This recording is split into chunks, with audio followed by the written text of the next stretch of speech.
What's up, everybody, and welcome to Shapes of Gaming, the weekly conversational podcast all about video games that's unedited, unfiltered, and unhinged.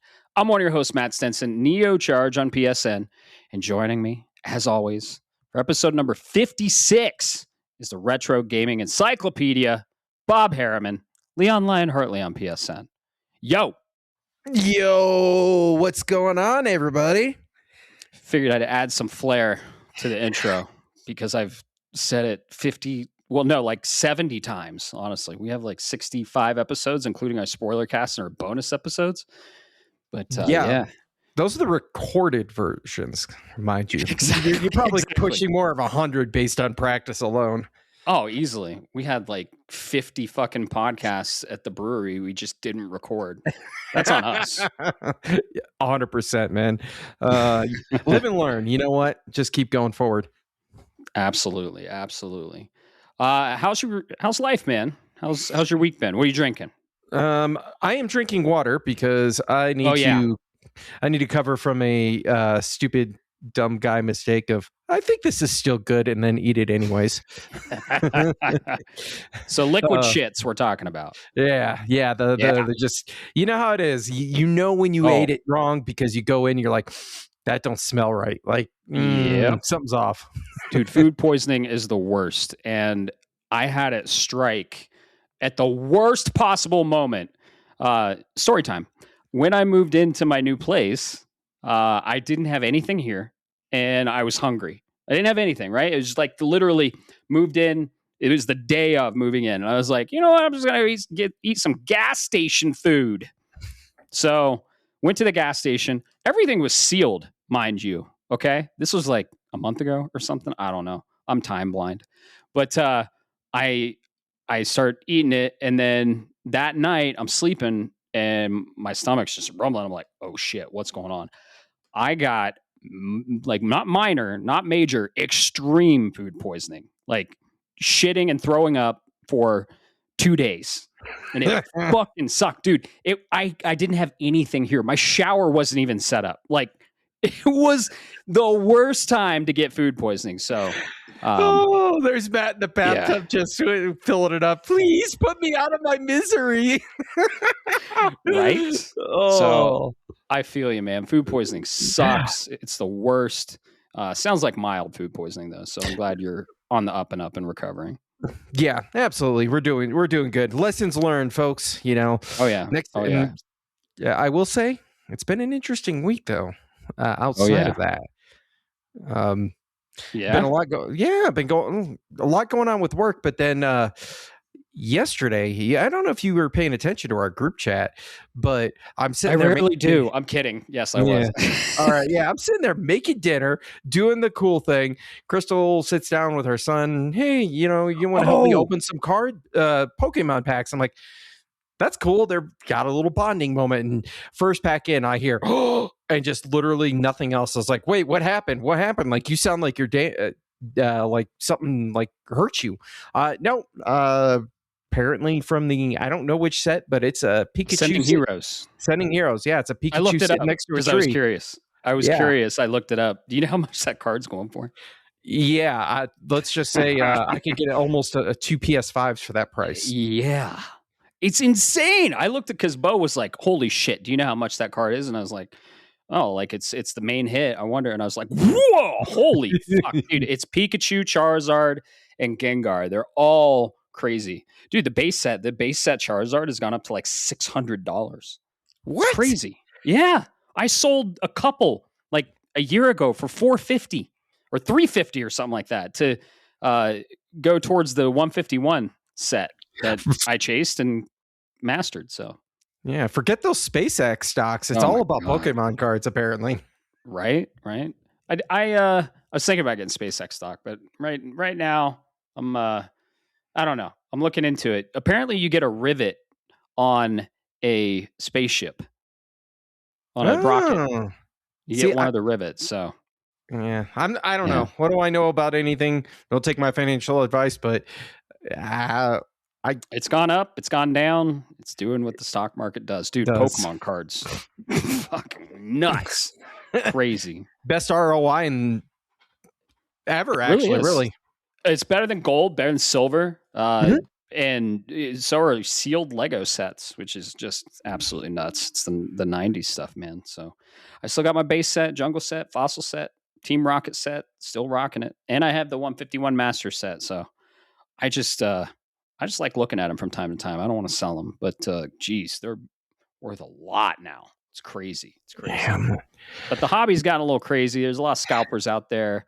It's more of a profit chaser now instead of a fun hobby. So Yeah, that's for sure. I'm like, you got to get there at random days, Tuesday at like 4:30 in the morning, and I'm like, I can only but help think to myself, don't you have a fucking job to go exactly.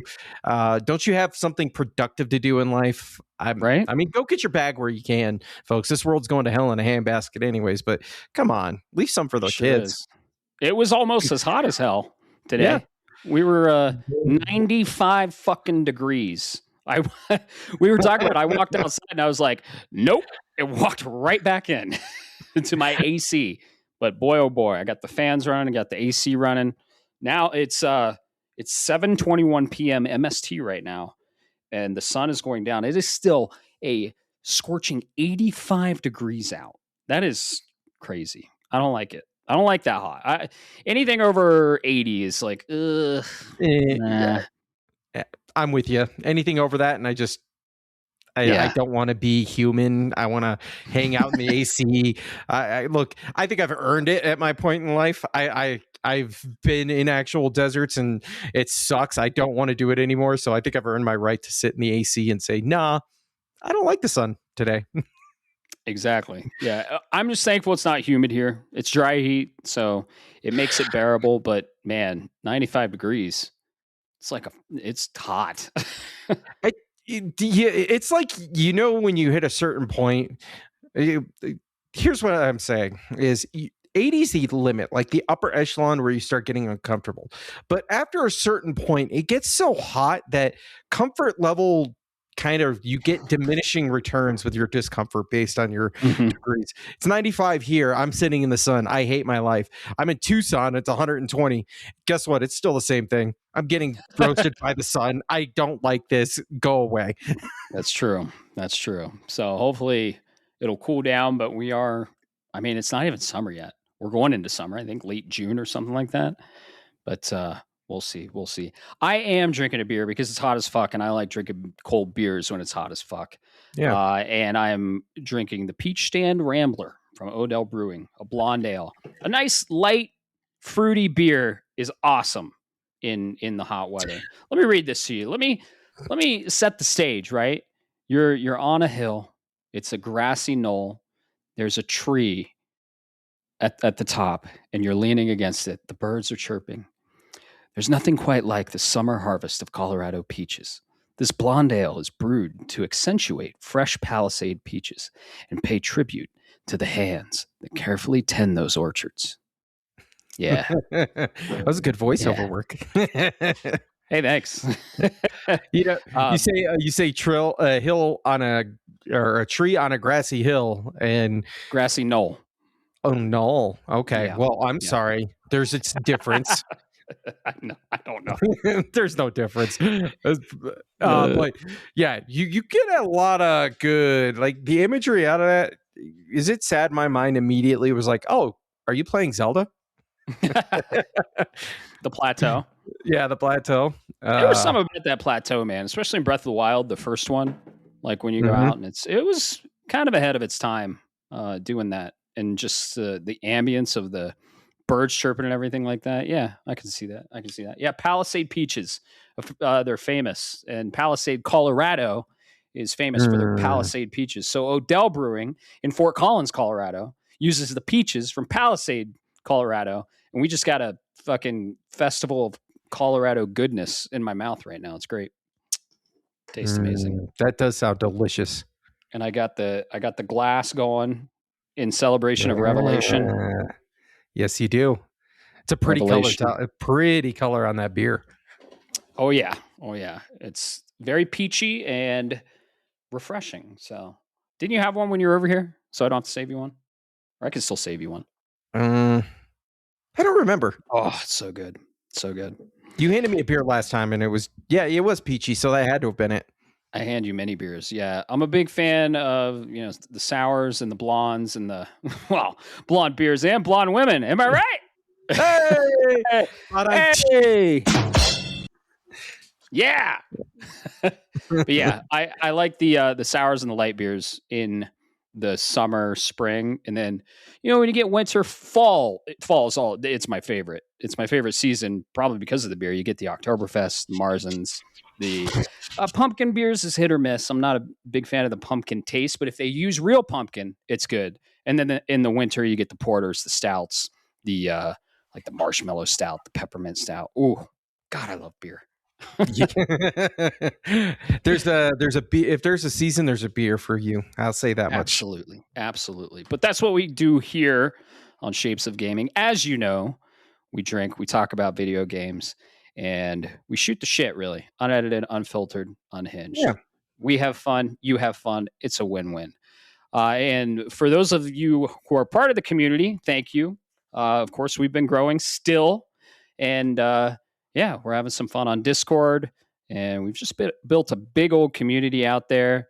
And if you're not part of it, Bob, where can people join the community? Where can they go to the Discord and our Twitch and our Facebook and our TikTok and whatever the fuck else we have? I don't know. Alex is in charge of that. He does a good job.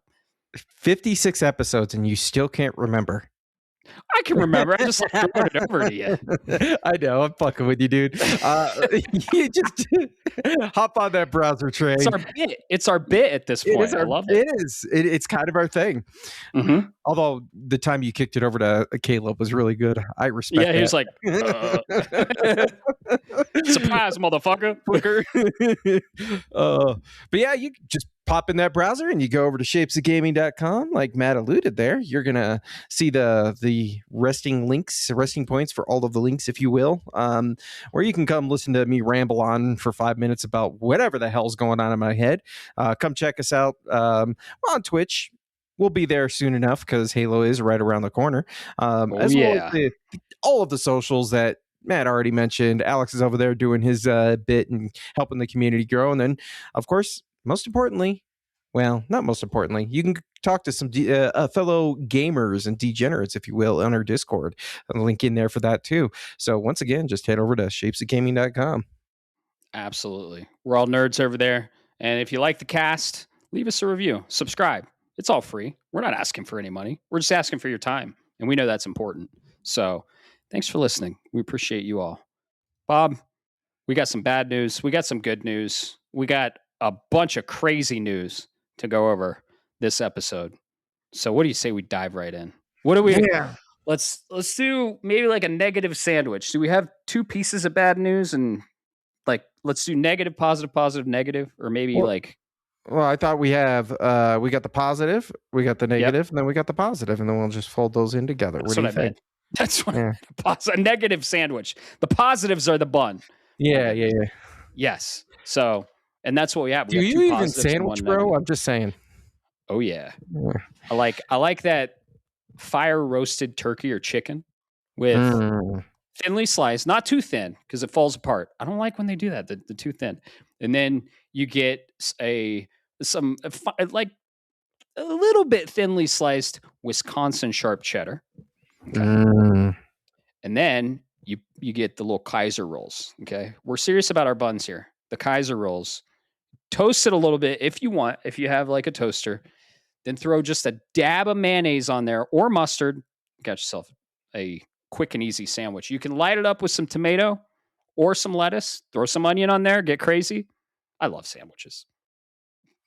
There's our sub podcast. Oh, dude, I would do a cooking podcast. Yeah, man, I haven't cooked in a while, but you cooked some bomb ass fucking beer brats when you came over. What was that for? That was for State of Play, wasn't it? State of Play, Summer Game Fest. It was all a blur, man. Those 2 weeks were that week and a half to like 2 weeks were rough with the keeping up with the news and everything. But we could totally do that sometime because really there's a sandwich if you think about it for every occasion, kind of like a beer. There is. Is a hot dog a sandwich? Absolutely. I mean, it does make sense, but oh God, that's just mental. It's so mental. You've got A hot condiment, dog's a you've hot got dog. meat, you I got people know. who put vegetables, and it's in between bread. I know. Is a cereal a soup? No. I mean, Hot. I will tell I you. think you have to. If it's hot cereal, if you think about hot cereal, you think about oatmeal, right? It's There not. you go.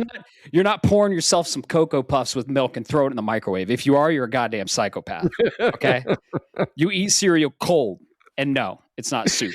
It's fucking cereal. But you can't tell me that we don't make soup based with recipes from a woman who wrote it 300 years ago, and that's not witchcraft. It's true. It's true. Cooking is pretty much witchcraft. I mean, if you think about it. Yeah. But yeah. Are you? Anyways, are you a wizard, Harry? Oh, you're a wizard, Harry, and a thumping good one at that. There's a video I'll have to show you sometime. It's a modification of that. I'm not quoting that one on this show.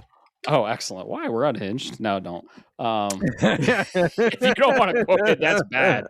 Maybe we'll throw it on Discord or something. Sometimes we go on rants. Sometimes we go on tangents here. And that's how we do it at Shapes of Gaming. So, okay. Positive, negative, positive.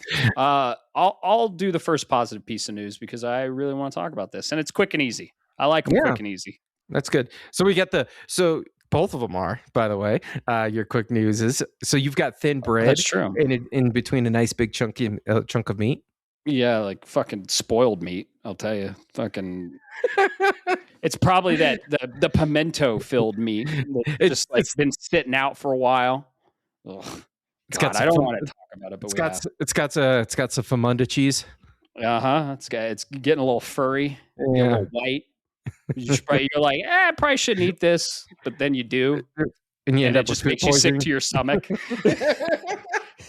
That's a good analogy for this fucking news. Let's start with the positive, though. Assassin's Creed Black Flag Resynced has gone gold, and before they announced it's gone gold, and I love this, they're engaging with the community. They put it on Twitter or X or Zitter or whatever the fuck you want to call it, and they were responding to comments, and they seem pretty excited about it. I think the review embargo is like 2 or 3 days before it releases, which is a good sign. And we also got a new track from fucking Woodkid. Like, holy shit, Woodkid's awesome. I already liked Woodkid before he did Death Stranding 2, but he did most of what was in Death Stranding 2. He has some incredible songs in there. And if you haven't heard them, go check them out or just play Death Stranding 2. What are you doing with your life, Alex? No. He's playing Claire for the 10th time, okay? Leave him alone. He's playing Claire for the 10th time. But it's a slower, more instrumental-ish type of Johnny Lever from Assassin's Creed. So in Assassin's Creed Black Flag, this isn't a spoiler, but one of the big gameplay mechanics is you get a fucking ship, you get a pirate ship. Spoiler, right? No. But your crew sings sea shanties, and the sea shanties are collectibles. So they're collectibles in the world, and you collect all the pages, and then when you collect the music pages or music sheets of a specific sea shanty, it gets put in the rotation, and you can rotate the sea shanties, and it's awesome. But Leave Her Johnny Lever is one of the sea shanties, and Woodkid did a remix of it, and it's a slower version, and it's very melodic. So go check it out. Woodkid made Leave Her Johnny Lever. So, dude, I am so excited for this game. I'm so excited it went gold. I'm excited for many reasons, Bob, right? It's in my top 5 favorite games of all time, as you all know. We talked about that in episode 10. We did our top 10. Look at us. Look at the consistency. It's a fucking pirate game, and it's one of the best. It's one of the best pirate sims out there. It's from one of my favorite IPs, although the IP has been going downhill, but they used to be really great, Assassin's Creed. And it's an incredible fucking game.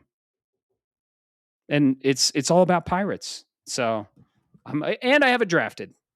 So, yeah, there's the key thing. Boom.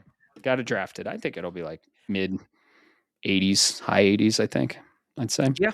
Yeah, if I had to guess, we're talking 83 to 85. Oh, I'm thinking 87. Okay. To oh, 89. That's what I'm saying. You heard it. You heard it here. we'll, we'll see. You want to bet a 6-pack? No, I do not.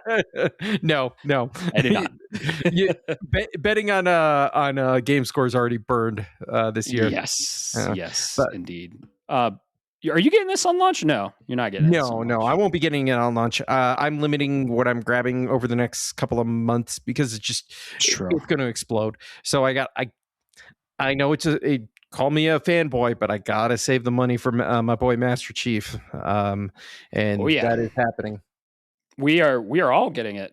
We are doing a 4-player run. You, me, or Bo and Caleb, Admiral Merps and Burrito Supreme. We are all doing straight out the gate, fucking legendary 4-player co-op Halo campaign evolved on PS5, and we will be streaming it.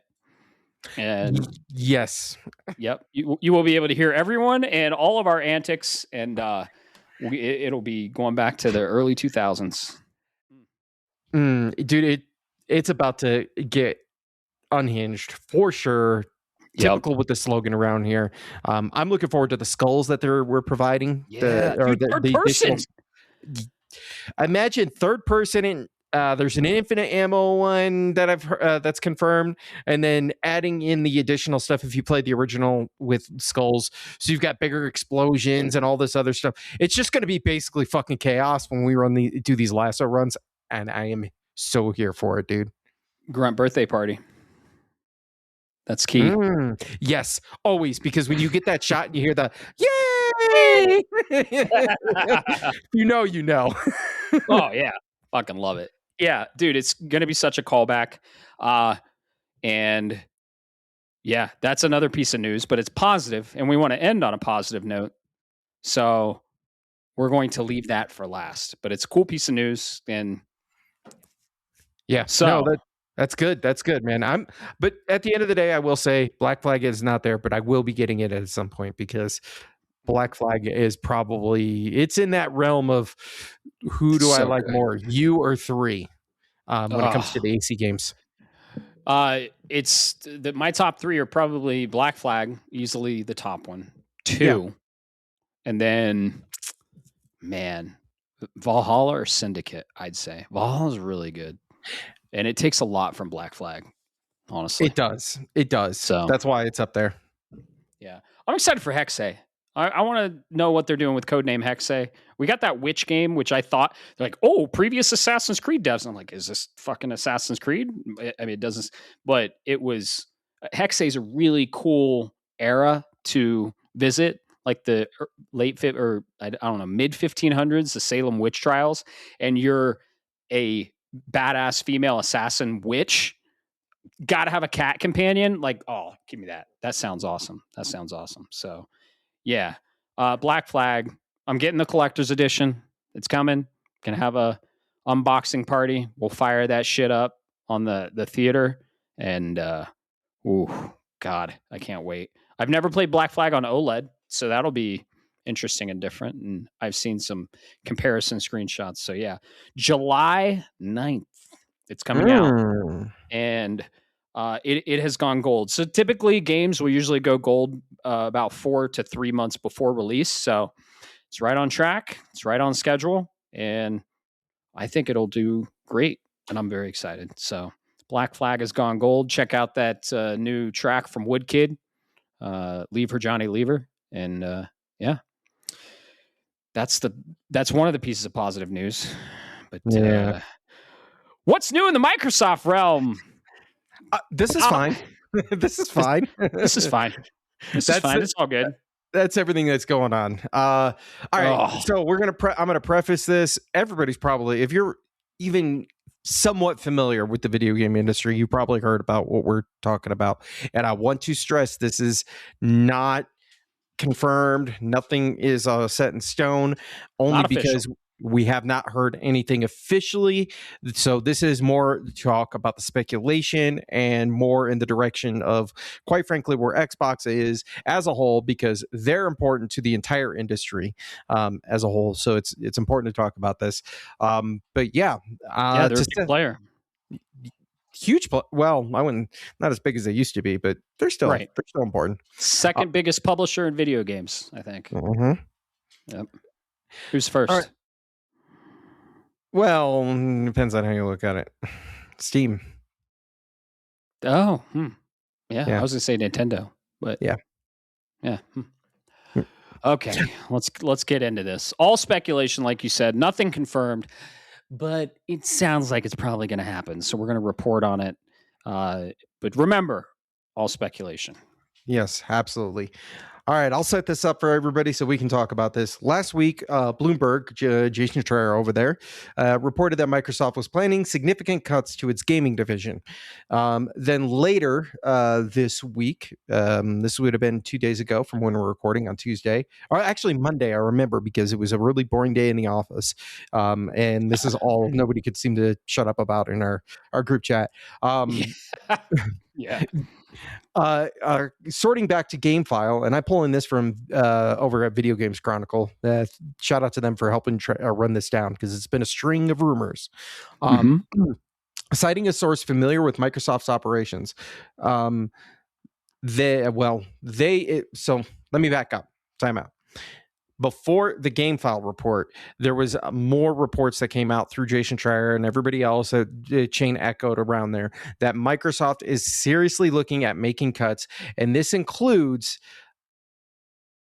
Ninja Theory, which is doing which is known for the Hellblade series, as well as Compulsion Games and Double Fine are on the chopping block right now.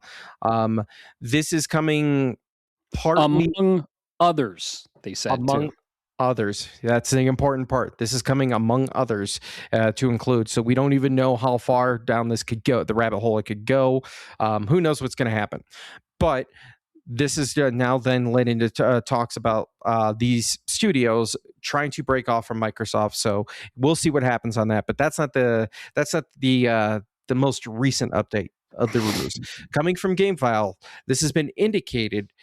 And this is what's really interesting is, Matt, you remember Summer Game Fest. You remember the Xbox Showcase. Yeah, we saw Senua. We did see Senua. Apparently, Ninja Theory. Yes, apparently, according to sources that we've been hearing, Microsoft sent Senua out there to get buyers interested in the studio, and they've already been asked, and they just don't know it yet. That is dirty. Wow. We were so confused why they were showing Senua, right? Senua is Hellblade Senua's Saga. So we have Hellblade Senua's Sacrifice, the first one. Launched on PS4. Had a launch window, like an exclusivity, timed exclusive. But then we have Hellblade Senua's Saga, which didn't do well critically, and I haven't heard a lot of good things about it. So I was like, okay, cool. It's a duology. Then we're moving on to the next one. No, they showed like a new Senua, and I was like, what the? One is too soon, and two, the IP isn't doing too hot. So wow, now it makes sense. Just they were making them, didn't even tell them, making them advertise because they're being sold. Great, cool. Yeah, and this would be really weird if this turned out to be true, because this is you're giving people the opportunity to these companies to offboard and take over. But Microsoft, that's cool. That's awesome. Maybe there is some ploy for political gain, but if you are trying to run a business, and quite frankly, Microsoft is got a lot of IP, you'd want to hang on to that IP, which means you shut down the studio and you keep the IP. You keep the Senua. Yeah. You shut down and you keep killing. You shut down and you keep these IP, because that's what's going to help drive value later when you're trying to find prospective buyers and developers of these IP. Yeah, yeah. And during this chat, we're going to be wearing multiple hats. I'm going to be wearing 3 hats, right? The business hat, the business side hat, right? The PlayStation fan, gamer hat, and then the fucking human being hat. Yes. So, we're gonna tackle this from 3 angles because I can see the business side, I can see the humanity side, and I can also see like the what the fuck side, right? So that's cool that they're not like shutting them down and then burying it, right? That's cool that they're saying, hey, we're going to put you out for sale. Hopefully someone buys it. But man, the investment side on things with gaming is not looking hot because there have been reports that Tencent, they own a lot of shit, and their developers have been coming to them and be like, hey, we need a little bit more funding. And they're like, nah, funding's cut off. And because money's tight out there, the dollar isn't going as far as it used to, and everyone's just hurting from a business perspective. But yeah, from a humanity perspective, this fucking sucks. So continue with the news. No, you're fine. This is I will say, let's talk about that humanity side. That's what stings the most about this, right? We'll talk about. I've got thoughts on the PlayStation and the business side of things, and I've got some, I don't want to say multiple angles or multiple feelings going on, but this human side. If we have this talented, they're talented developers over there. Like, you look, Senua. So the Hellblade series has taken a long time to come to fruition, because the first one was what 2019. Don't quote me on that. 2018, 2019, I think. Yeah, and then and then Hellblade 2 in 2024 did get an award at the Game Awards at the TGAs, but a 5-hour game took you almost 6 years to develop. It's rough. Yeah, that's rough. So my point is, there are some talented individuals out there, and I really hope they come up on their feet in this industry. They're able to recover, because that sucks. One day you're doing fine, and the next thing you know, the rug's pulled out from under you. Right. Yeah, there are real human beings and people behind this, like, that have lives, and there's like, it's all AI. Families. Right. And these are artists, like, they're creating good shit. Double Fine has awesome artists over there. Psychonauts was incredible. Psychonauts 2. All the shit they make is incredible. And then Compulsion, they made Contrast, which was a PS4 launch exclusive. Jesus Christ. But this is, like, if you think about it, Xbox or Microsoft, they haven't really shepherded any talent. They just go out and buy it. Like, they didn't fucking create Bungie and Halo. They bought Bungie long time ago. They bought them. They bought the Coalition, I believe, or did they shepherd that one? I don't know. They bought Bethesda. They bought so many fucking studios, and I think there are 2 other ones on the chopping block, unfortunately, and that's Arcane. Yeah, because we haven't seen Blade. Where the fuck is Blade? Redfall was a flop, and I mean, it's kind of a ship of Theseus at this point, but Rare. Rare hurts really bad, but you never know, because Toys for Bob is back, man, with a Spyro game. It's true. And Rare kind of all the important devs broke off and created their own Platonic Studios, which they created Ukulele, and now we're getting like a pixel art ukulele cart. So, oh yeah, I forgot about that. That's coming. But you're right. But they go out. What? Arcane, and those are good. That's a good call out, man, because that was never talked about. We'd be surprised. Yeah. So they went out and bought all these fucking studios, and this was a push during the Phil era to get stuff on Game Pass and sell Game Pass, right? But now they're pushing for AAA development and putting that on Game Pass. Where do you make the money here? Because if you're putting it on Game Pass and offering it as a subscription and then locking it to your box exclusive, well, your box is already super expensive, and your new box is going to be even more expensive. You're kind of digging yourself a hole here, man. It's getting crazy, and components are getting pricey. Asha even said like components now compared to what 5 years ago, or 5x the price. And like to build these systems, they need components, and they need to go through component providers like the chip manufacturers and everything like that. And that's just all getting super expensive. And then, yeah, these developers, I mean, Compulsion is making, what are they making right now? It's not, who's making fucking Clockwork Revolution? Oh, that's Who's making in Exile. Exile? Okay. That's another small one they could get rid of. But that, they said that's one of 2 exclusives each year, one a year, that they're going to do. Clockwork Revolution. That's not gonna move boxes. That's not gonna move consoles. But Compulsion. Oh, they did fucking South of Midnight, and it was really good. And I still want to play it because it's on PS5. But it was like nominated and everything. And dude, I'm hearing all these stories about like these games, like these dev teams release these games and then they get laid off the next fucking day, and their games are good. Like, god damn, man. I get the business side, I do, but I wish it was different, because developers and real human beings are getting fucking taken advantage of, and they're just getting used, and like it's becoming basically contract work. And ugh, it's just sad. And then Xbox bought all these teams, and now they're letting them all go. And ooh, they are doing really bad. And I feel like the best course of action for them would just go third party publisher. Yeah. No, I'll tell you, how do I put this? You know what? Screw it. We'll just get to that point. My question for you was, how do you think Microsoft survives? Because this is, or Xbox, should I say, this is not sustainable. We've known for years now that this is not sustainable.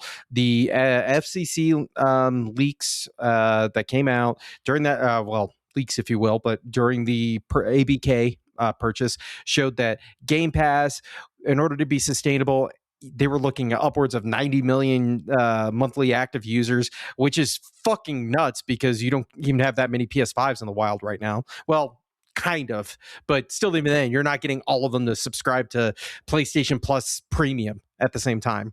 So you're smoking a big crack pipe there. I think I'm in agreement. I will say they need to go third-party publisher. And I think if Asha really, and here's where I want to take this a step further, Matt, if Xbox wants to survive in terms of making hardware, they've got one big risk, and it's a huge risk, but you go down and you say, okay, we're going to get our monthly active users. We're going to be a third-party publisher. And in 5 years or 7 years, when component pricing finally levels the fuck out, or we go, hey, where's everybody else at? We know PlayStation is going towards a portable version. Like, you're going to have a handheld. The Nintendo Switch is a handheld. Steam has a Steam Deck, but they've been selling 6 million or 9 million Steam actual handheld Steam Decks versus the Steam Cube that's coming. Maybe Microsoft says, you know what? There's some people who are getting left behind because the handheld market's taking over, and they come in with a cheap, reasonable, marketed price with that translucent green like they did for the 25th. You come in and say, hey, by the way, you can come play all of those games here on this box. Will come some kind of deal where you can carry over all of your saves and all this good stuff. Start pulling that stuff in, and you just yank the cord. You could eventually do it because, as we know, and you look at what PlayStation's doing, you know, we love PlayStation games. We're PlayStation gamers. That's my primary console, right? But we got Saros, which is awesome, but it's kind of selling a little soft. It's soft, yeah. We got Ghost of Yotei last year, which is an amazing game from everything I've been told, and it's sold really well. Not bad, not great, but pretty good. But Ghost of Yotei took 5 years to get out the cycle. Mm-hmm. Sony's getting exponentially longer. After a while, those exclusivities don't matter anymore. So if Microsoft or Xbox comes back in, should I say, and says, hey, by the way, here's a console, don't worry about needing the next Spider-Man or the next Wolverine or the next Venom, because that's still a few years down the line. But we have all of the games that you've been playing, and they come in and they pump out that library. This gives them time to grow it, make it worthwhile, and then boom, you're off to the races, because everybody else, like I said, is going to be playing the PlayStation 6 handheld. Yeah, that's true. We have Wolverine too this year, so that we've had 2 first-party titles. But yeah, PlayStation's lacking in first party, but third party's holding them up, and second party too. There's so much to play, right? That's what I'm saying. You could do that, and then you court those third party people in, because we know Square Enix and PlayStation don't have a great relationship. Why isn't Xbox getting in there, dude? Take advantage of that. Well, I guess maybe that's why we saw so much shit with, or we got the Final Fantasy on Nintendo. Yeah, and Revelation is coming to all platforms on launch, which is interesting. And then they're getting Rebirth too. The Switch is getting Rebirth. Here's the thing. So if they, I'm gonna get that picture printed out for us, by the way. Yes. First of all, they have the Series S, which is a dying console and needs to be killed because it's hindering multi-platform development. So 1, 2, the Series X is extremely expensive, more expensive than the PS5 Pro, I believe, right? Yes, it is. Fact check me on that one. So they get out of the hardware game for 5 years and then they make a comeback. But during those 5 years, where do people go? They either go to, like, if you're a hardcore Xbox fan, they don't have a console, they duck out, they're a third-party publisher, they're going to go to PlayStation or Nintendo or Steam. And then they're going to have their box or their new box, right? So I don't know if I don't see a win from a hardware perspective for Xbox, because they got to do it soon to compete with the PS6 and the Steam Cube or whatever, the Gabe Cube. The Gabe, get your nomenclature right. Right. But they're already behind in component ordering, and right now it's just it's super expensive for components and everything because of AI and all the component shortages. So I don't think there's a win here hardware wise. I think the main win could be they keep their box now and they release everything multi-platform. They get all those sales. Dude, Microsoft has always been a software fucking company. They don't usually make hardware. They made the Surface and they made, you saw how that went though. And you saw how the Microsoft phone went. It's basically all failed. So I don't see a win in the hardware space for them, unfortunately. They have taught their player base that they're the cheapest place to be with Game Pass and to not buy games. And you can get all this shit on PC too. But granted, PC is getting super expensive. But if you have a PC and an Xbox, and Xbox is like, well, you can get it on both. Like, I don't know. I don't see a hardware win for them. And yeah. And I think exclusives are still important. I really do. Because, I mean, if it's the only place to play, like Wolverine is going to be exclusive to PS5. If someone wants to play Wolverine, they have to get a fucking PS5 Slim or a PS5 Pro. Hands down. Period. That's it. Okay. So then I'd ask this then, Matt. Okay, as a counterpoint. I'm playing Wolverine. There's your PlayStation fanboy. I'm going to play it, right? Oh yeah. So we're looking at PlayStation 5 has what, 95 million, give or take, consoles, ish, in circulation. If we get the sales reports from, let's say, Wolverine, I'll give you Wolverine. How many sales do you think that game's going to get? 4 or 5 million. So about 5 to 6% of the player base is going to buy that game. Yeah, that might be a little low though. I don't know. What's Spider-Man sell? Spider-Man 2 still sells well. Yeah, I know Ghost sold 3 million, and that was still successful. Final Fantasy 16 sold 3 million. Okay, this would make more sense. So Spider-Man 2, and that's right because it does keep cropping up at the charts every now and then. According to what I'm getting from our AI overlords now, it's estimated to be around 16 million, which is fucking nuts. Spider-Man 1 or 2? 2. Okay. I mean, it's been out for like 4 or 5 years, right? So what are we talking?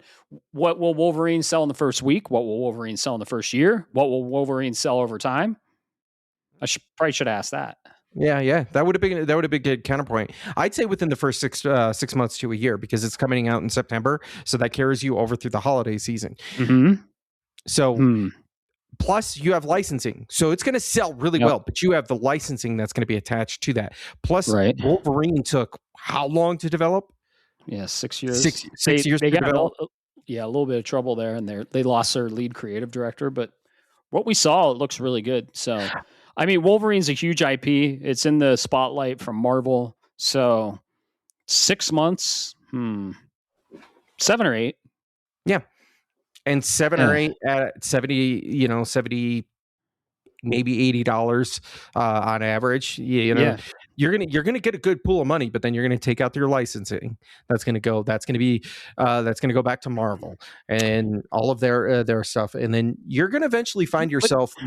My point is, you're gonna look at you're gonna look at that profit margin, and then still even then. On a smashing success, let's say it sells 15 million right out the gate. That's still only a sixth of the player base bought it. But making stuff exclusive is a push to sell hardware as well. Because if you want to play Wolverine, you got to get a PS5. So this is going to create more hardware sales too. So if you have a PS5, awesome. Wolverine, cool. If you don't have a PS5 and you have an Xbox and you want to play Wolverine, what are you going to do? You're going to go buy a fucking PS5. All right, so I'll ask you this. Yeah. For the chud normal people, right? Out there. Chad. Yeah, the Chads. Let me set it up this way. Final Fantasy Resonance. What are you getting it on? Oh, PS5. That's a niche, unfortunately. The Final Fantasy Revelation or not Revelation. PS5. Yeah. People are going to be buying on PS5 because that's the default console, not because Saros and not because of Wolverine. It's the default console that everybody enjoys. It's just you kind of win by that metric alone. But what has made it the default console? Partly the exclusives that you can play on it: God of War, Ratchet and Clank, Spider-Man, Last of Us. They drive sales of the console, but then you also get the perk of sometimes it's the best place to play third party because of the technological capacity of it and the power of the console too. But like if someone has, let's say Spider-Man came out multi-console and like, hey, you want to play Spider-Man? You can play it on PC. You can play it on Xbox. You can play it on PS5. People have choices there, and they might get an Xbox. They might play it on PC. But no, if you want to play Spider-Man, you had to get a PS5, and that drives console sales. Yeah. See, and I don't see that. I think back to this way. From the 360, we're 360 bros, right? And then before that, I'm a Nintendo guy, but I've been playing PlayStation the whole fucking way through, so don't get it twisted.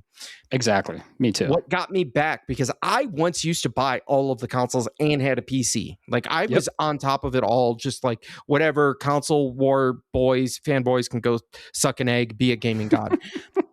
What brought me into the PlayStation fold was not the first party games. Last of Us was not the reason that I went for a PlayStation 5 back in the PS4 era, right? Bloodborne was not that reason.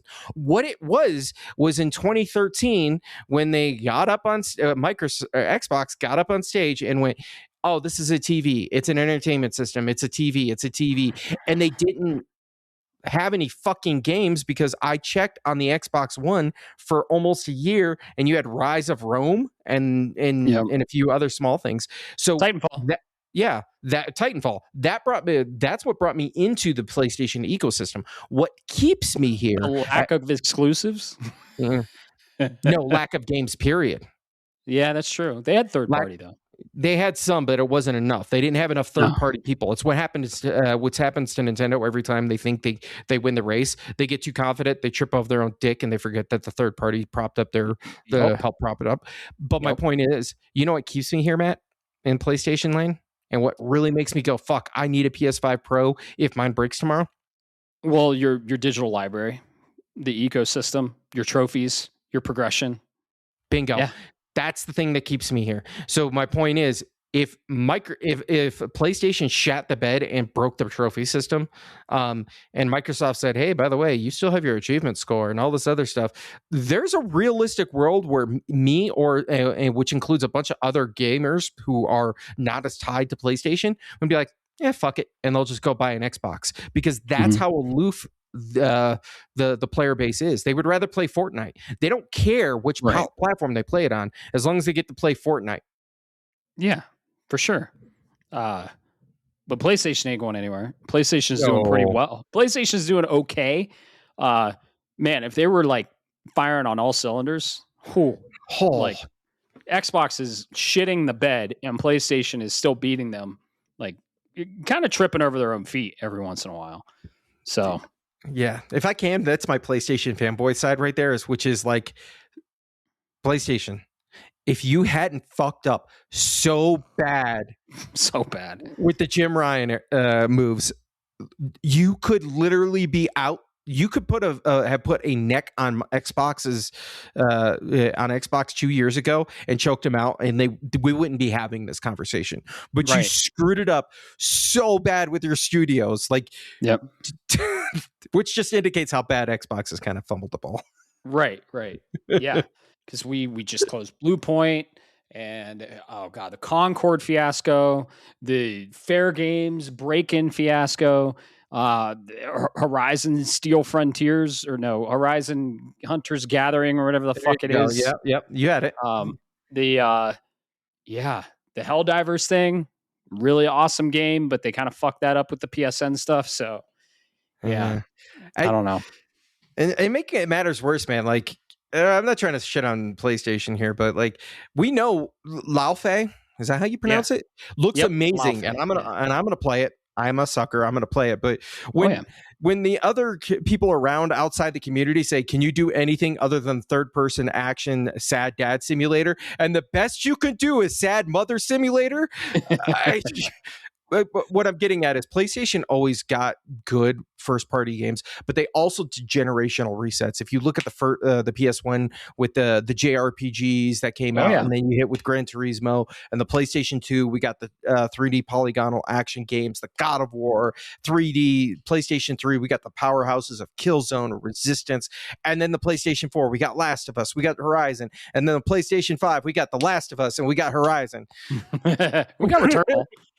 yeah, that's true. And Death Stranding was on 4. For real, dude. Like, these developers used to go to new IPs. Naughty Dog.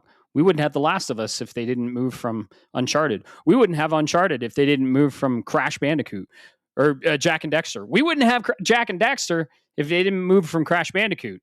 PS4 birthed a lot of new IPs, and I'm kind of sad to see Sony Santa Monica still continuing God of War. I'd like them to work on something new, but thankfully Naughty Dog is moving on, and we are getting a new IP, Intergalactic, the Heretic Prophet. So, but I would love to see more new IPs coming out. That's why I'm so excited. That's why I'm so excited for Pragmata.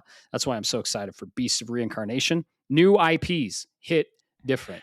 And another game that I'm going to be turning on in about 1 hour and 52 minutes from now. Cronos? No. What? Oh, I didn't buy the physical. I bought the digital for Elliot.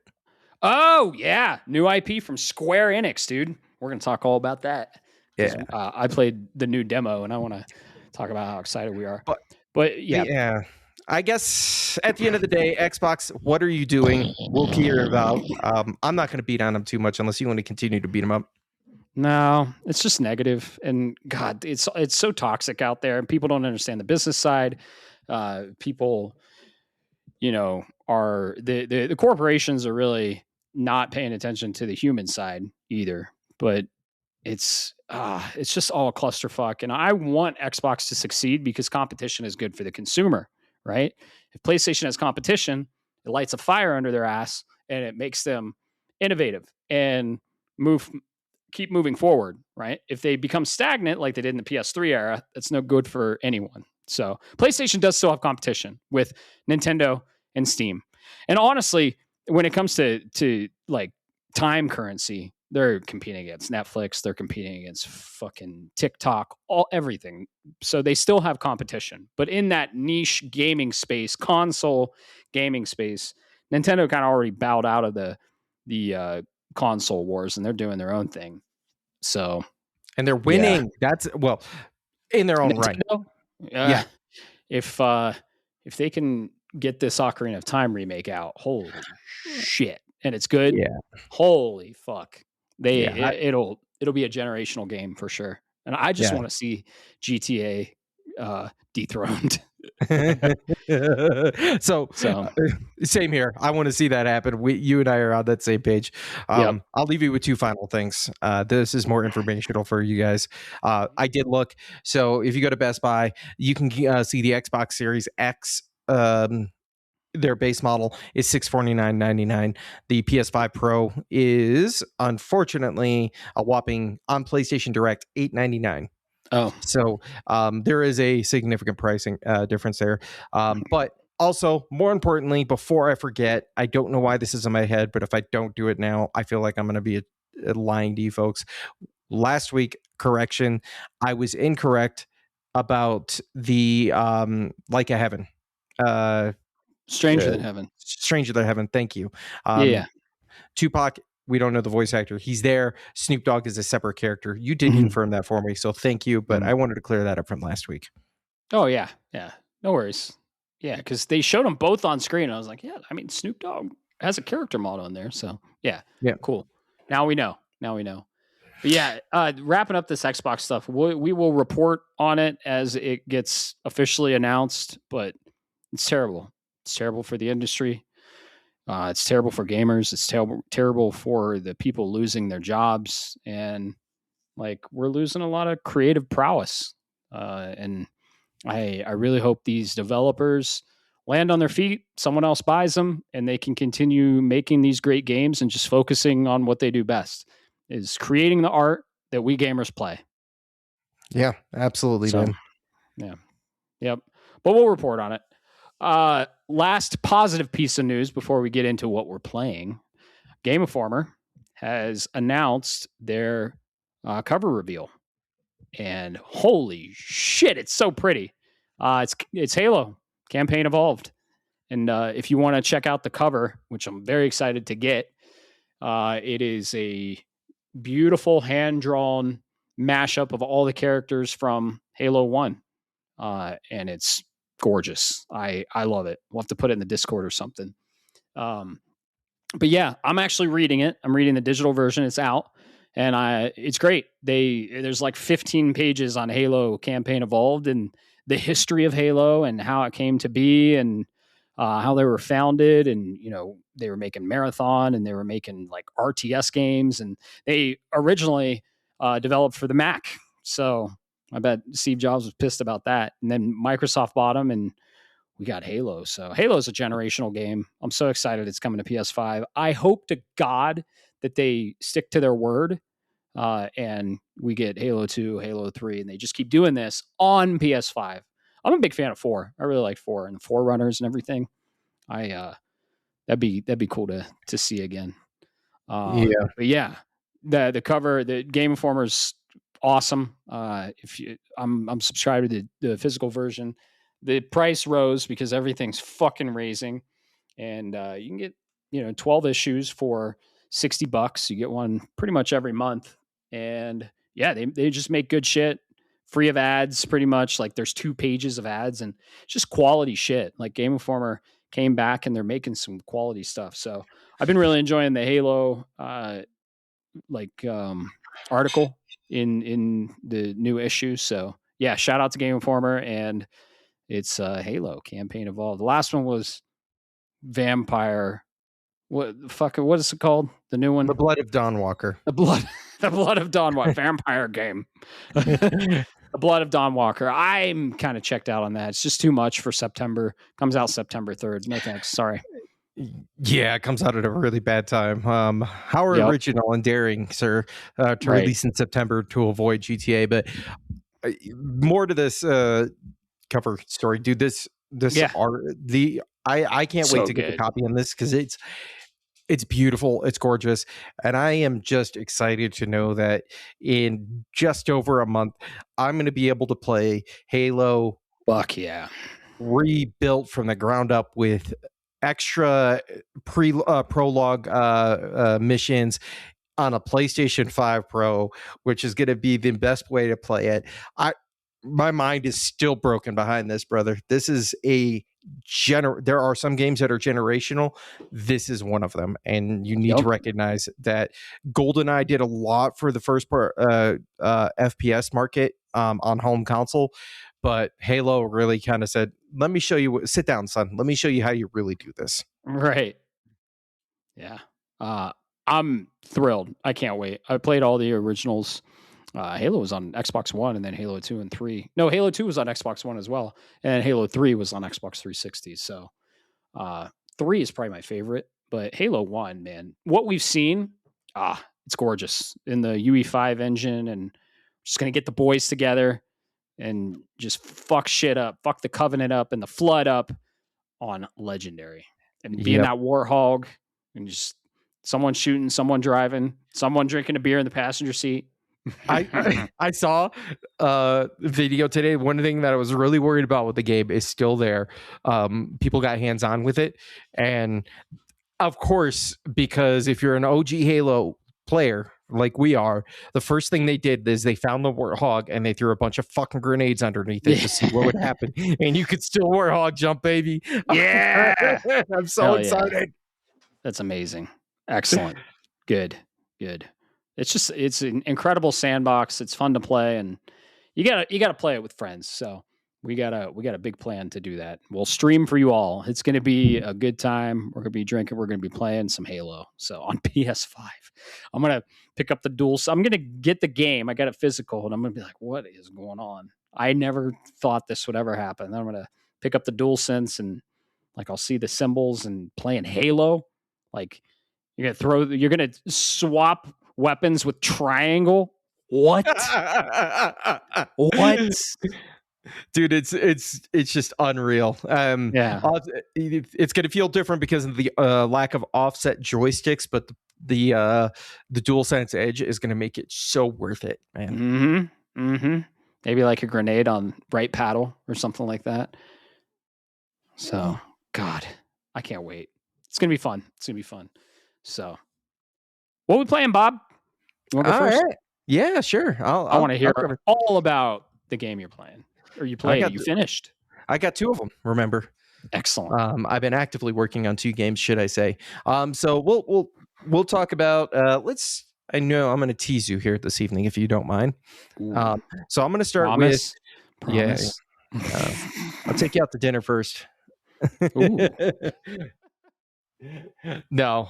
So I am playing. I'm a sucker, guys. Everybody, as you probably have heard, I'm a huge fan of the Xenoblade Chronicles series. I've been trying to convince Matt to play it because it's Tales, but fucking 100 times better. I'm sorry, I said what I said. Damn. And we got the announcement on Xenoblade Chronicles, the definitive edition, a Switch 2 upgrade. I already had it in my library for $10. I couldn't say no. So this is developed by Monolith Soft and released in 2007, originally on the Wii. So this is a really old game that got ported. That's pretty much seen a port in every version of Nintendo's console since then. It went to Wii U. It went to the new 3DS. It went to Switch 1. It's on Switch 2 now. So, but this is a action JRPG, if you will. So very similar, like I said, to the Tales series. This is got the striking thing about these ones is the music is really, really fucking good. I mean, it is legendary. You just go to any any like Spotify video game playlist, and I almost guarantee you Garuda Plains is on that playlist because that's how good this music is, right? If you look at and as well as the set pieces. So in this first one, the world is, and I'm going to set it up to you because this is in the prologue. The world is formless and just a big ocean, and inside this ocean are two big titans that are the size of fucking continents fighting with each other, the Bionis and the Mechanis, and they eventually in battle slay each other and freeze in time. Creatures live on the Bionis and the Mechanis, and there's a big war going on and things like that. But every map that you go to is a piece of one of these creatures, if you will, these titans is the best way to describe it. And the towns and everything are all there. So every part has its own ecosystem. So like if you're up near the shoulder and the head, it's really cold because you're high up in the atmosphere at that point. When you're further down, the waters are more temperate. You've got beach fronts, things of that nature. You've got temperate forests. So you've got all of this, and it's really sprawling. I mean, these are like MMORPG size maps, if you will, Matt. Yeah. Yeah, you brought it over, played it for a bit. I watched. I liked what I saw. Yeah. This is the Switch 2 version, runs at 60 frames, pretty much damn near locked. Awesome. Which is amazing. They provided remixes of the audio for you if you want, or you can listen to classic just like they do with all of the other stuff in there. Cool. The only downside with this game, this is a thick boy. This is a 120 hour RPG. I'll look at the actual like finish time, but my problem with with all three of these, particularly this first one, is you have a collectopedia. So you collect resources on each zone of the map, and then you turn in one of those resources and it fills out a stamp book. And as you fill out the stamp book, you get bonuses and you get rewards. And then there's built-in achievements that give you additional rewards like EXP and things of that. So you're incentivized not to just play the game in power level, but you're incentivized to engage with every single grain of the system of this game. Very cool. Very cool. So yeah, it reminds me a lot of Tales. The English voice act, like the EU voice acting, is a little. Let's go over there. Let's go to the water. The water. You say that so you play too, and you get to deal with Pyra and Mithra, and you're going to be like, oh, you're the best waifus in the world. I don't care if you speak English. Ooh, even better than Velvet or Jade. Oh, 1,000 times. Holy shit, dude. You don't know anything. Shit. Yeah. But yeah, definitely. I'm checking it out. I'm going to continue to play in the background. It's a great, because I put the Switch 2 in my bedroom where I don't have the best quality TV there, but I'm like, screw it. I'm playing a Switch 2 game anyways. So yeah. It's a calm down game. But more importantly, the big one in the room for you, man, is I finally got around to it. I had just enough time before Elliot. In fact, about a day and a half. I said, fuck it. And I decided to dive into Cronos, The New Dawn. This is a survival horror from Blooper Team that came out last year. Blooper Team, of course, is well known for a few smaller survival horror games, but they really got sent into the stratosphere thanks to their rendition of Silent Hill 2 on that remake. This Cronos was made by a different team within Blooper, so it's not the same development team. But this is I'm going to give the setup. So I'll do my best to avoid spoilers for y'all. This is, you are a individual, let's say, that is been plopped down into a post-apocalyptic world. A lot of the creatures and stuff will think I don't want to say Last of Us, but biomassy, fleshy Last of Us style creatures. Mass of Us. Yeah, Mass of Us. I like that. I'm going to coin that shit. That's mine now. But no, you are a traveler. You're literally called the Traveler, going through, and you have an objective to extract individuals. And the way you extract them is you find rifts and literally go back in time and extract that individual from the time. That's all I'm going to say. The story has its own play. That's just the setup. And the hook with this game is, as you kill an enemy, or kill a zombie, whatever you want creature, take your nomenclature, I don't care. You have to burn the body. Well, you should burn the body, because if not, and another enemy comes up, they will literally join with that dead body and inherit, not only become stronger, but they can also inherit the characteristics of the creature that you killed. So if it spits, if it's acid spitting, or if it had armor, all of a sudden you're dealing with a souped up tank that can spit acid and has armor, and it gets out of control really fast. Incredible mechanic. Yes, I really thought this mechanic was going to be. I believed in it because I drafted this last year.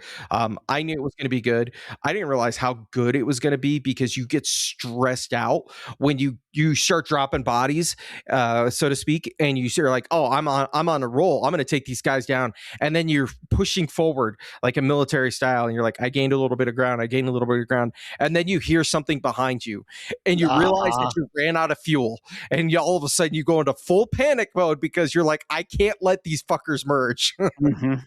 Yep. And then they go in the animation and you just like body shot them to get them out. Yeah, it's good. It's great. I'm so glad you liked it. Yeah. Highlights of I will say so let's start with the gameplay on this. This runs beautifully on the PS5 Pro. 60. I had one technical issue the entire playthrough, and it took about 20 to 25 hours. I had one technical issue. And that was it. So this game sings from that standpoint. Near the very end, is all I'm going to say, is you have to slide a barrier, if you will, to get into an area. And for some reason, it would push like 2 inches, and then that was it. And then I pulled it back and nothing happened. So then when I restarted the app, I closed the app and then I went to bed because it was late that night. I started it up the next day and I was like, oh, I can push this. So it was one small hiccup, and it was probably because I was on a huge 6-hour nonstop session. So it's probably on me. Oh yeah. Maybe a memory leak or something. That's what I think. Something silly, or an asset didn't load correctly. Whatever. Take your pick. Audio design in this, Matt, This is the kind of audio design that I expect in survival horror from now on, thanks to games like RE2 remake. This is that same concept. Dead Space remake did the exact same thing here. This is what I want. I don't want just creepy noises. I want creepy noises that feel like they're echoing off the walls, and I can't. And you're like, oh shit, where's that coming from? Or you can hear it behind you, and all of a sudden you got to panic because you're like, shit, I know there's something behind me. Do I want to run, or do I want to try to take a risk and turn around and engage? Right. This is how you do your audio design, and I really appreciated it here, because this was the star of the show. Flat out. Yep, and it reminded me a lot of Dead Space, honestly. It did. And in fact, near the end, and you'll know what I mean by this, it kind of goes from you kind of get into the psychological horror realm. So it got a little freaky for me in that regard. Psychological horror is something that I don't do well with, folks. At least I've noticed that recently. It kind of gave me a sense of fear. The old survival horror shooter from back in the day. I got a little bit of sense of that, where the game was trying to fuck with you, and purposely not jump scare you, but make you feel uneasy with audio and kind of jumps and things like that. So I think I saw a little bit in there. We definitely saw there's some classics. Resident Evil is in there. There's a bit of Silent Hill. The Silent Hill storytelling in this, I appreciate what they did. But I also think they went a little too cute by half with this, which is, if I'm doing a survival horror game and I spend 15 hours or whatever, 20 hours trudging through your environment, and I still don't know what happened because your characters, your NPCs want to speak like they're out of an Elden Ring game or a Souls-like game, I'm going to be pissed. Tell me what's going on. I'm already scared shitless. Just tell me what's happening. So it did get a little... Oh, go ahead. Fear of the unknown is one of the worst fears. And that's why a lot of survival horror games don't tell you anything, and they make you wonder. So yeah, they did a good job with it. Not my style. It's not bad. It's just not necessarily my style. I like the more upfront style that comes into there. But overall, man, this game, is criminally underrated online. I feel really bad. I don't know how many sales it got, but it looks like enough because we're getting DLC soon. I'm going to go back and do probably a second playthrough at some point, simply so I can get the context for. There's multiple endings. Sorry, spoiler. And I want to get the actual ending. It's survival horror. You know how that goes. And I want to get that other ending so I can kind of get context for the DLC. But overall, if you're even remotely interested in like survival horror games, highly recommend this. It's worth it. I don't know if it's on sale right now, but just put it on your wish list, and when you see it on sale, pop it in, because this was the survival horror game last year, and I think it got robbed in that regard. Oh, easily. So would you say it's like top 5, top 10? I'm still not sure. Yeah. I'm still you gotta see it through. Platinum it. You should go for the platinum. It's not too tough. And if you're already doing the multiple endings, that's pretty much, you can clean up during that. Yeah, I gotta look to see, because there's some trophies I'm like, I'm not entirely sure I want to put the effort for it, but I definitely want to see that other ending. Yeah, for sure. Oh yeah. So my only complaint, like my biggest complaint with this, is the new game plus. They did the criminal thing. Give me something. I spent, and you'll know what I mean, Matt. I spent an absurd amount of money and maxed out the base weapon. I won't say anything. I maxed that out early on, and I'm going to run the new game plus, and it's going to be cool to have it maxed out early on. But beyond that, I'm like, oh man, give me something. Give me an additional unlock of firepower. Give me unlimited ammo. Give me something. Yeah, you can, but give me something that's going to be kind of like, oh, I really want to do it because I want to see what happens when, I go crazy. Well, you got that last weapon that comes with you, and then the crafting its ammo is unique, and you need cores, so that's a unique thing. Yeah, I mean, it is somewhat unique. I appreciate that. But I hear you there. Yeah, definitely. Cronos, go check it out, folks. Definitely, I highly recommend. This is if I had to put a score on it, this is an 8.5 easily. Yep, easily. Yep. I would say 8.5, 9. Agreed. But I played it during Halloween. I think I'm pretty sure I played it in the fall. Oh man, it hit. Yeah. I think we did the Halloween episode, and I was talking about just playing it. So yeah, I'm so glad you played it, man. It's a Bob-ass game for sure, and criminally underrated. Go check it out. Cronos: The New Dawn, Bloober Team, and I'm excited for that DLC. We're getting Cronos: The New Dawn, or Cronos Lazarus, which if you played the game, you know. So I'm excited for that. Awesome. What's next? What's next for you? I know. I mean, I know. We're playing the same thing next, Elliot. 1.5 hours. Yeah. You got digital. I got physical. I got to wait for tomorrow and pick up my copy at Best Buy. But let's talk about it, because I played more of the demo because I was like just itching to play it. I think I talked about it on the cast. I played Elliot, The Adventures of Elliot: The Millennium Tales. That's the name of the game. Square Enix is doing it, and they basically made a fucking Zelda. It's Zelda cross Final Fantasy, and holy shit, if you know us, that's like, oh my god, this is a Bob and a Matt ass game in the pixel art HD 2D engine. Whoo! So I played the demo on the Switch. It runs night and day from Switch OG to PS5, but I recently played the PS5 demo, and it's different. It's different. You go through it, like, I don't know if it's because like there was a year in between when I played it last, the demo. They changed a lot, man. They like changed the whole pacing, and they changed different areas and stuff like that. But it's gorgeous on the PS5. It's a top-down isometric. So, and you have sprites that are running around. You're Elliot, this adventurer that is trying to save the kingdom. Let's just say that. And then there's a princess involved. It starts with H. I don't even know. I haven't played enough of it to get it stuck up in the gray. But it's cool. The combat's awesome. Very varied combat. You got build crafting with like the magicite and everything like that. Oh, I can't wait. It's Hmm. going to be good. And Yeah. you're going to be playing it an hour and a half right after this podcast, and I'm going to be playing it tomorrow night probably. So like when you get in those moods and you're like, I don't really want to play anything because I'm waiting on this fucking game. This is one of those games. Yeah, For it sure. absolutely is, man. You said when I saw it, it's a Zelda style game made by Square Enix in the HD 2D pixel art. So the Octopath Traveler art style. Uh-huh. And the main character looks like a red mage. I was like, where do I Yup. sign up? All right, you son of a bitch, I'm in. Yeah. I think You didn't have to sell it anymore.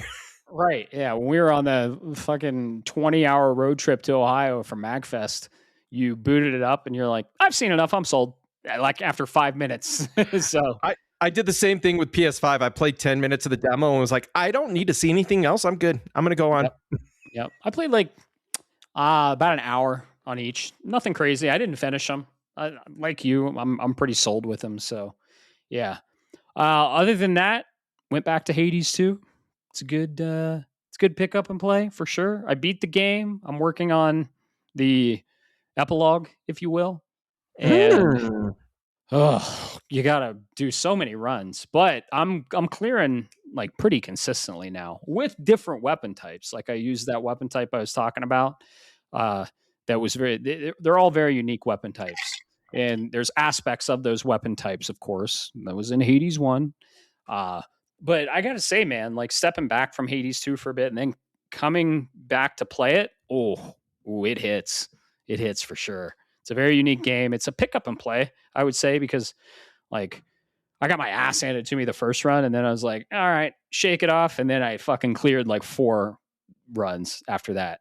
So yeah, dude, incredible art style, awesome music, just fucking masterpiece. Really. Yep. I'm glad, dude. You hit that. You did what I was hoping you do, is you finally got that, because I know you were struggling for a minute, and then you hit that stride, and now the game's singing to you, and you feel like Neo because you can read the fucking Matrix now, and can play with any of the weapons. I'm so fucking glad to hear it, dude. I was really sad for a minute there. Well, I played a lot of it, and I started getting a little exhausted from it. And my learning curve takes a little bit, but once I get past that learning curve, I see the Matrix, and I fucking own games. So I think that's where I'm at now. And yeah, I have God mode on. Yeah, I have a damage reduction buff, but whatever. I don't give a fuck. You played it with God mode on too, and Play it Bo how you did want to too. play it. He told me play it a little with God mode. He let me know that, and I'm like, oh, you giving me shit for playing? Yeah, Yeah, play how you want to play, because I'm playing Elliot on hard out the gate. Fuck y'all. Me too. Me too. Or not very. There's easy, medium, hard, and very hard. I'm gonna play it on hard. I play the demo on hard. Same here. That's what I'll be going for. Yeah. So yeah, dude, Hades 2 is a gem. The story is incredible. I do like it better than Hades 1, but it's a better game than Hades 1, but I like Hades 1 better still because it was new IP from Supergiant. It hit. But Hades 2 is the better game. Hands down, no question. But just like Horizon, right? Horizon Forbidden West and Horizon Zero Dawn. Horizon Forbidden West is the better game. It's bigger, it's longer, it's girthier. No. But Horizon Zero Dawn hit for me because it was a new IP and it was just something very new and something very unique. So I'm the same way with Hades. I do like Hades 1 more just because of that uniqueness. But Hades 2 improves upon Hades 1 in all aspects, and it is the better game. So, and you got to play Hades 1 to understand Hades 2. Or, well, not understand, but it hits definitely a lot different. And if you're a fan of Hades, you'll be a fan of Hades 2. They improved upon everything. And I'm still working through it, man. I'm going to slowly pick it up over time. Just like this other game I'm playing, which... like these games I can take in doses, and that's Lego Batman Legacy of the Dark Knight. So I think I'm halfway through the game, about 20 hours in. It's a short Lego game, and I don't know if I said this on the last cast, but Or no, we didn't get to talk about it because, Yep. yeah. But this game is awesome. It's probably one of the best Lego games I've played. My favorite is still Lego Star Wars: The Complete Saga, not Skywalker Saga. Skywalker Saga is awesome when you're exploring the planets, but the levels and the like chapters of the main levels, not great. But the Complete Saga still holds a place in my heart. But I mean, this is probably second because I don't even consider it a Lego game, Bob, because it is not a Lego game that is styled in the Arkham style. It is an Arkham game that is styled in Lego design. Like it is a through and through Arkham game. And so this is developed by TT Games, and Rocksteady also helped develop this game, which they made the Arkham games. You got Arkham Asylum, Arkham City, Arkham Knight, Arkham Origins, and I mean, I think Arkham City is the best of that. And this is a huge callback to Arkham City. Very fun combat. It looks gorgeous, like the models, and like you can literally see like the depth of paint on the faces of the models. You can see like where it was painted on. The fidelity and the resolution is incredible. Runs 60 flawlessly. Arkham, or Gotham City is incredibly lighted, dark, grungy. The combat is super fun. The story is engaging. They are mashing together all your Batman movies you love, and they're telling kind of a story of the legacy of Batman very well. I didn't know how well they do it, but like you got the Batman from 2022's Jim Gordon, like teamed up with Val Kilmer Batman.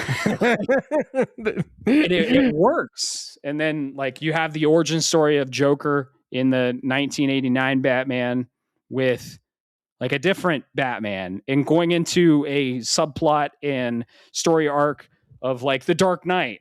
It works. It's really good. And like there's a lot of those Leo moments where, oh, I remember that from the movie, and the music, they pulled all the original music, the characters. The one thing I hope gets better is what's the best aspect of Batman, Bob?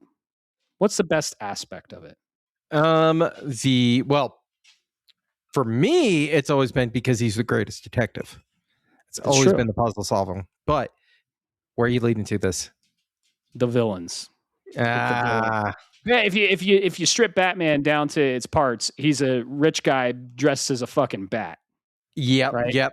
You're right. But the villains make the game. I've only seen a handful of villains, and these are like your staples, right? The Joker, of course. The Joker is a fucking Batman game. The Penguin, the Riddler, Two-Face, right? That's about it so far. And I'm like halfway. There have been some deep cuts, but just really fleeting, and they haven't been playable either. So I don't know what's going on, because I've played all the other Lego Batman games. Lego Batman 1 and 2 are really good. I haven't played DC Villains. As I'm saying, the villains make Batman, but I haven't played DC Villains. I have. It's not that great. That's what I've heard. But Lego Batman 1 and 2, really, really good. Really good. Especially the levels and everything. But yeah, I mean, I've seen other villains, Poison Ivy, but like the Arkham games had a lot of villains, like deep cuts too. And they're alluding to other villains out there, and I hope I get to see them finally, and I hope I get to play as them. Because, I mean, it's a Lego game. You play as the heroes and the villains, right? So I hope that gets better. I'll report back. But all in all, man, playing it on the PS5 Pro, runs flawlessly. It's very fun. But it's very repetitive, just like Hades is. So it's kind of one I can take in doses. So I put it down for a bit, a couple days later, pick it up, do a sesh. It's fun, right? And I got to do that with Hades too, as well, because I can't. Oh, man. Just those runs are fun, but like you're on autopilot at one point, and like it's a roguelike, right? Yeah. It is the same shit. You get different builds, you get different, yeah.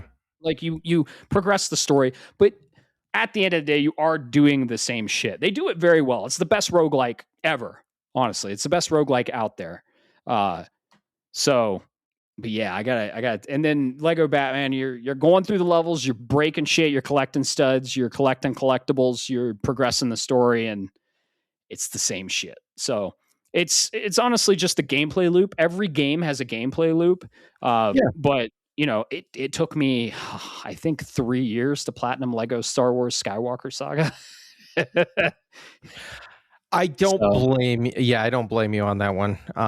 But that one had a lot of, dude, that one had the most collectibles out of any game I've ever fucking played. I think it was like 2,400 collectibles or some shit like that. It was a mashup of what the current iteration of Lego games is with the old school, which is the old school was just like, hey, you're going to keep playing, you're going to keep collecting, you're just going to, that's all you're going to do. Like Marvel Superheroes, Lego Marvel Superheroes. It's my favorite. I know it's fun fact. I learned it's the best selling Lego game of all time. Really? But it's easily my favorite. It's just collectathon. And then you flying around as Iron Man. Yes. Oh, dude. I love that game. It's in my top 5 easy. Yep. Followed by Lord of the Rings. So good.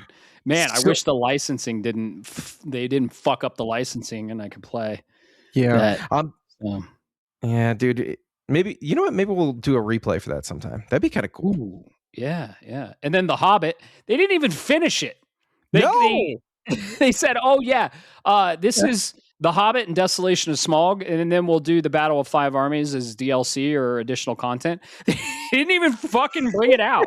We're just like, oh, whoops, we forgot. And now the license is lapsed, so sorry. Remember Lego Pirates of the Caribbean?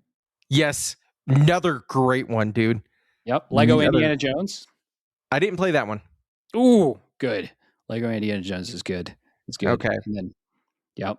Lego Star Wars 1, 2, 3, The Clone Wars, and then Lego Star Wars The Complete Saga. There's just something about flying around with the Lego lightsaber and using the Force to break up the bricks. I literally have a life-size fucking Lego lightsaber. So. Yeah, no, I've seen it. It's amazing. But you're right. There's something fun about hey. There have been some stinkers. Like I said, I tried that one. Yeah, I tried that one. I tried The Incredibles. There's another one that fades my memory, but that's because it was really bad. It wasn't a good one. Lego Horizon Adventures. That's a low blow even for you. Well, dude, I know. I'm a huge Lego fan and a huge Horizon fan. I literally have the tall neck behind me. But there's no fucking mini kits. Yeah, I have the Lego tall neck, the kit. There's no mini kits. Come on, you can't have a Lego game without mini kits or at least collectibles. That then you get all the collectibles and then it makes the little mini kit. So yeah. I'm a big fan of Lego games. Lego Harry Potter. Got to give a shout out to Lego Harry Potter. Years 1 through 4, and then 4 through 7. Yeah, I've got because they split them as a 2-pack, and I bought it cheap for Crystal when we went back on the PS4. I don't know if we ever finished that, but that one's a buggy mess. I will say that much. I played, at least when you're doing couch co-op, it's a pretty buggy mess at sometimes. I got soft locked out of the platinum on that on PS4 because I had one collectible. There's like, I don't know, fucking like 300 gold bricks or something like that, and I got soft locked out of being able to collect one, and I couldn't get the platinum. You should fire that up again and just see. Oh, I did it on PS5. I platinumed it on PS5. So. All right, touche then. Yep. But yeah, no, I look forward to eventually getting around to play this because I love a Lego game. Yeah, it's good. It's really good. It's one of the best, like in the top 3 Lego games I've played. Just because it's like, I mean, if you love the Arkham games, and I played all the Arkham games. Arkham City was incredible. I love Asylum too. Asylum's more survival horror, honestly, especially some sequences in there. But it's more of an Arkham game Lego style, and that is a huge strength to it. So the traversal, like you can grapple pretty much anywhere, and then you can like once you grapple, you can shoot up and then just glide, and then you can glide for miles across Gotham City. The map is awesome. So, and then you have all your Batmobiles. You can literally just spawn one and it builds right in front of you, and then you just cruise down the Gotham City streets. It's so cool. And you have supporting characters. I'll tell you one since it was in marketing. Catwoman, of course, but there's Jim Gordon. There's other supporting characters, and after that, there's surprises. Oh, well, I mean, Robin, come on. I'm not gonna say, oh yeah, there's a Batman game, and oh, spoiler, you play as Robin too. Come on, guys, come on. And then you can think of all the other ones, but yeah. And each one has a skill tree. Each gadget has a skill tree, and each playable character has 2 gadgets. It's really good. No red brick skills. There's a skill tree for Batman, so that's cool. That's yeah. I'm always split on where they went with that, with the skill tree RPG style mechanics. But I only got one ask, folks. If I get this, I just want to be able to play as the 1960s Adam West fucking cheesy as shit Batman. That's all I want, man. You want me to tell you? Go ahead. Of course you can. Yeah, why couldn't you, man? Yeah. I need that shit in my life. Dude, out the gate when you kill someone, it goes wham or whap or blam. And that's consistent in the game. So if you like the Arkham Batman games and you like Lego, this is a no-brainer. Go check it out. I'm having fun with it. I take it in doses. I don't know when I'm going to get back to it because I'm diving head fucking first into Elliot tomorrow. Maybe I'll fire it up tonight, play a couple levels. But I'm taking a little break from games in anticipation for Elliot tomorrow. So because I know this game's going to be beefy. It's Square Enix, and I'm going to dive into it and really like get ingrained into it. So yeah, I'm excited. I'm curious. I'm not going to look it up, but I'm just curious. Yeah, I'm curious at the how long to beat on there if it is there. I'm not going to look at that. I'm actually looking at something else to see. Okay, so it is not that bad. All right, go play the first edition of Xenoblade.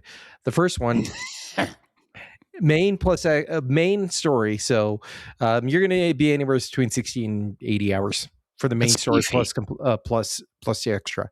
You just don't do like I did. What'd you do? Completionist. Oh yeah, no, I am a completionist. So I know, like these games, Bob. I know myself. And I know I will love them so much, and I will dive in, and 150 hours of my life will just vanish in a blink of an eye. 142 hours on the first one. The second one, and I did it. Not this long, but 255 hours. Ooh, damn. There's Tales of Symphonia is a 300-hour plat, I believe. Oh, I could see that. I've seen some of those trophies. I'm like, holy crap. Yeah. But I'm close to the Vesperia one, man. I am. And that's a 200-hour one. I'm like 125 into it. Got to play the whole game again. Do it. Do it. No, I want to play Tales of Graces, but yeah. What do you say we get the hell out of here, man? Yeah, let's go do this. I just want to go taste sweet video games for a few hours, for an hour or two before I go to bed. Taste that sweet fairy. Yeah. Or the princess.